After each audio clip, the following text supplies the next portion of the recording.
عبداللہ کو اتنا قریب پا کر اس کی رگیں بھڑکنے لگی، شوخی رخصت ہو گئی، غصہ ٹھنڈا پڑ گیا اور جسم جلنے لگا۔ تو میرے پیچھے کیوں آیا؟ لال تری کی آواز میں تھر تھراہٹ تھی۔ عبداللہ ناتجربہ کار نادان تھا، بولا تو نے بلایا، میں آ گیا، شام سے جو میرے خیمے کے چکر لگا رہی ہے۔ عبداللہ کے انداز میں بچپنا تھا اور بھولا پن تھا۔ ابھی وہ بچپن اور جوانی کے اتصال پر آگے بڑھنے کی کوشش کر رہا تھا۔ کسی عورت سے اس قدر قربت کا احساس اس کے لیے ایک نیا تجربہ تھا، مگر لذت آمیز تھا۔ لال تری نے اس کی فطری کمزوری محسوس کر لی، لپک کے اس کا ہاتھ پکڑا اور کھینچتی ہوئی خیموں سے دور لے گئی۔ عبداللہ نے کوئی احتجاج نہ کیا، عورت کے لمس سے اس کے جسم میں چنگاریاں سی بھر گئیں۔ لال تری میدان کے کنارے پہنچ کر بیٹھ گئی۔ خیموں کا جنگل اس کی پشت پر تھا اور سامنے کھلا میدان تھا۔ چاند آہستہ آہستہ اپنا چہرہ ابھار رہا تھا۔ دونوں خاموش تھے۔ کئی لمحے اسی طرح گزر گئے۔ لال تری کی سانسیں تیز چل رہی تھیں۔ عبداللہ پرسکون تھا۔ یہ سکون دراصل ایک ایسا کیف تھا جس میں عبداللہ سر تاپا ڈوبا ہوا تھا۔ وہ ٹکٹکی باندھے لال تری کو دیکھے جا رہا تھا۔ وہ چاہتا تھا کہ وہ یہیں دیکھتا رہے۔ دور خیمہ گاہ سے کئی بھیانک قہقہے گونجے۔ یہ بہادروں کے خوشی کے اظہار کا نقطہ عروج تھا۔ جب وہ کسی بات پر بہت خوش ہوتے تو آواز سے آواز ملا کر خوفناک قہقہے بلند کرتے۔ عبداللہ اور لال تری ایسے قہقہوں کے عادی تھے۔ انہوں نے اس طرف توجہ نہ دی، لیکن لال تری کو جیسے اپنی ذمہ داری یاد آ گئی۔ دونوں آمنے سامنے بیٹھے تھے۔ لال تری اس کے قریب کھسک آئی اور بولی کہ تیرے آقا نے کبھی شہزادی کے بارے میں کچھ کہا ہے؟ اس کی آواز اکھڑی اکھڑی تھی۔ عبداللہ کو اس کی زلفیں اپنے شانوں پر لہراتی محسوس ہوئی۔ اس نے سستی کے عالم میں کہا، شہزادی کیا چیز ہے؟ تو اپنی بات کر، میرے پاس کیوں آئی ہے تو؟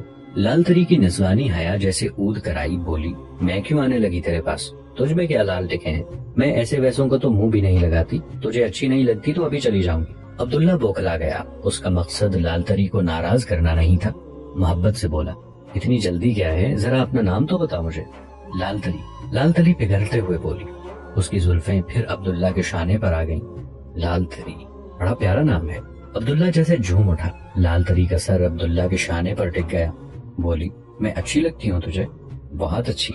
لال تری کی ایک زلف کھل کر عبداللہ کے چہرے پر لٹک پڑی۔ عجیب سی مہک تھی اس کے بالوں میں۔ کیوں آئی ہے میرے پاس؟ عبداللہ نے بے تکا سا سوال کیا۔ لال تری کا سر عبداللہ کے شانے پر تھا اور آنکھیں بند تھیں۔ اس نے اپنا سر ایک ہلکے جھٹکے کے ساتھ عبداللہ کے شانے سے ہٹایا، پھر مصنوعی غصہ طاری کرتے ہوئے بولی، تجھے بے تکی باتیں ہی آتی ہیں یا کوئی اور کام بھی آتا ہے؟ اور کام؟ عبداللہ سوچنے لگا، بولا، ہاں اور بہت سے کام جانتا ہوں، تلوار چلانا، تیر پھینکنا، گھوڑے کی مالش کرنا، آقا کے پیر دبانا۔ اس کا ناپختہ ذہن بس یہیں تک سوچ سکا۔ لال تری کی اڑان اس سے بہت آگے تھی۔ اس نے محسوس کر لیا کہ عبداللہ تو ابھی پر پھڑپھڑانا بھی نہیں جانتا، وہ اس کے ساتھ کیسے اڑ سکے گا۔ لال تری نے کہا، میں نے پوچھا تھا تیرا آقا کبھی شہزادی کا ذکر کرتا ہے کہ نہیں؟ تو یہ بار بار کیوں پوچھ رہی ہے؟ عبداللہ الجھتے ہوئے بولا، آقا کو کیا پڑی ہے کہ شہزادی کو پوچھتا پھرے؟ وہ خود شہزادہ ہے، کبھی نہیں پوچھا شہزادی کو۔ لال تری نے مایوسی سے پوچھا، تو کیوں افسوس کرتی ہے؟ میں جو تجھے پوچھتا ہوں۔ عبداللہ لال تری کا سر اپنے شانے پر جھکائے ہوئے بولا، آقا نے ایک دن کہا تھا، عبداللہ تجھے شہزادی کیسی لگتی ہے؟ میں نے صاف صاف کہہ دیا، مجھے شہزادی سے کیا مطلب، مجھے تو عبداللہ لال تری کے بالوں میں انگلیاں پھیرنے لگا۔ تو تیرے آقا نے شہزادی کو پوچھا تھا؟ لال تری کو جیسے اطمینان ہو گیا۔ لال تری جانے لگی تو عبداللہ نے کہا، ذرا اور بیٹھ باتیں کریں گے۔ لال تری منہ بنا کر بولی کہ تیرے تو ابھی دودھ کے دانت بھی نہیں ٹوٹے، تو کیا جانے مرد کس طرح باتیں کرتے ہیں۔ اور لال تری لپ جھپ کرتی، یہ عجاب ہو جا۔ عبداللہ دیکھتا رہ گیا۔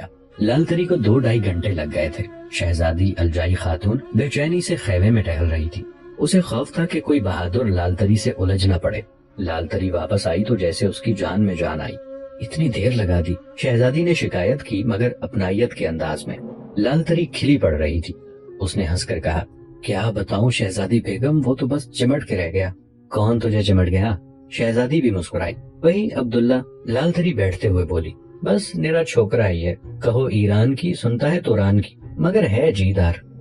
گھنٹہ بھر اکیلے میں بیٹھا مجھ سے باتیں کرتا رہا۔ اسے ذرا ڈر نہ لگا۔ بہادر قریب بیٹھے کہے لگاتے رہے اور وہ مجھ سے لگ کر بیٹھا رہا، تجھ سے لگا بیٹھا رہا۔ شہزادی کچھ سوچتے ہوئے بولی، تجھے ذرا بھی شرم نہیں آئی؟ شہزادی جی، جس نے کی شرم اس کے پھوٹے کرم، لال تری نے کہہ دیا، پھر سوچ میں پڑ گئی۔ بولی، نہ جی، میرے تو کرم پھوٹے ہی رہے۔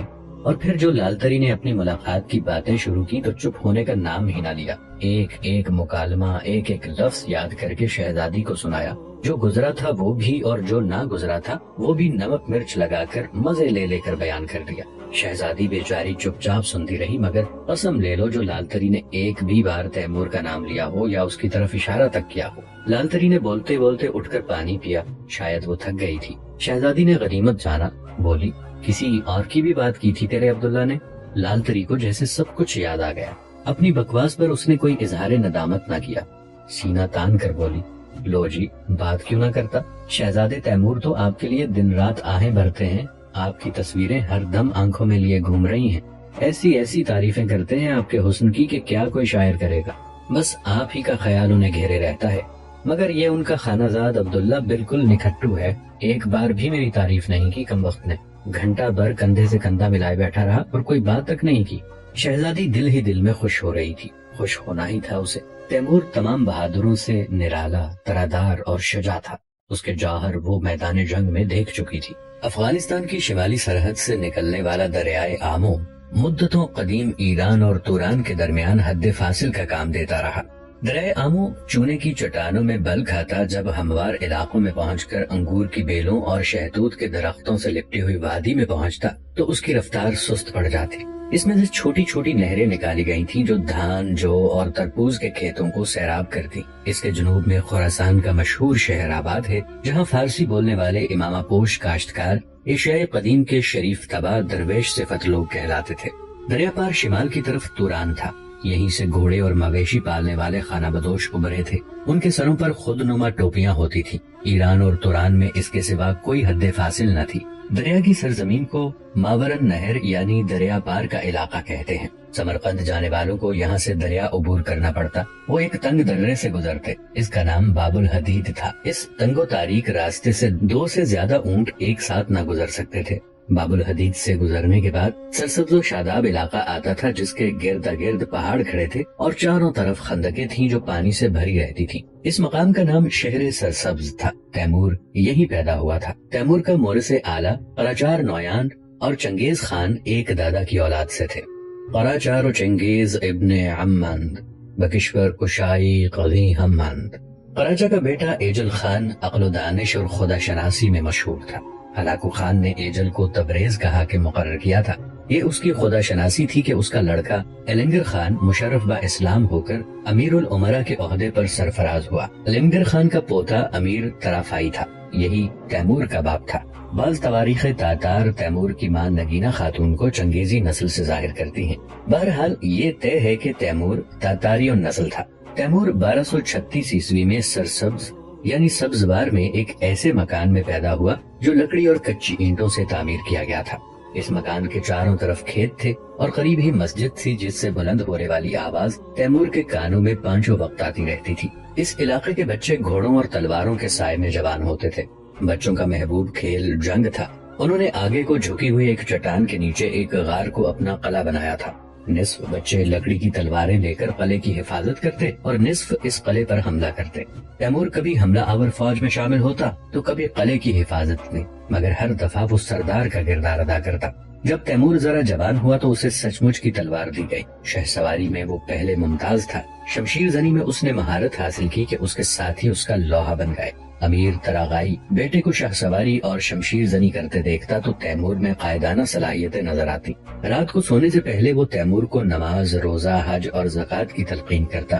اس نے تیمور کو اپنا مستقبل بنانے کی پوری آزادی دی تھی۔ گفتگو کے آخر میں طرافائی کہتا کہ مرد کے سامنے صرف ایک راستہ ہوتا ہے، اور اس راستے کی طرف تیمور آہستہ آہستہ بڑھ رہا تھا۔ تیمور کی ماں اس کے بچپن میں ہی مر گئی تھی۔ وہ اس کربناک تنہائی کو اپنے گھوڑے، کتے اور باز سے دور کرتا تھا۔ وہ انہیں لے کر نکل جاتا اور سیر و شکار کرتا رہتا۔ کبھی تیمور اپنے بچپن کے قلعے میں جا بیٹھتا اور سمرقند جانے والی سڑک پر گزرنے والے قافلوں کو دیکھتا رہتا۔ تیمور کا برلاس قبیلہ بھی نسلاً تاتاری تھا۔ برلاس قبیلے والے اونچے قد، چوڑے چکلے اور مضبوط ہاتھ پیر کے ہوتے تھے۔ ان کے چہروں پر داڑیاں ہوتی۔ وہ پیدل ہوں یا سواری پر، ان کی چال میں ایک خاص تمکنت ہوتی۔ چھت کے نیچے مرنا ان کے لیے توہین کے مترادف تھا۔ طرافائی باوجود مسلمان ہونے کے اب تک اپنا رشتہ چنگیز خان سے جوڑنے پر فخر کرتا تھا۔ وہ بڑے افسوس سے منگولوں کا انجام بتاتے ہوئے کہتا تھا، لیکن خان بزرگ چنگیز خان تسخیر عالم سے پہلے ہی مر گئے۔ تقدیر میں یوں ہی لکھا تھا، چنانچہ ایسے ہی ہوا، انہوں نے ساری دنیا اپنے چاروں بیٹوں میں تقسیم کر دی۔ انہوں نے منجلے بیٹے چغتائی خان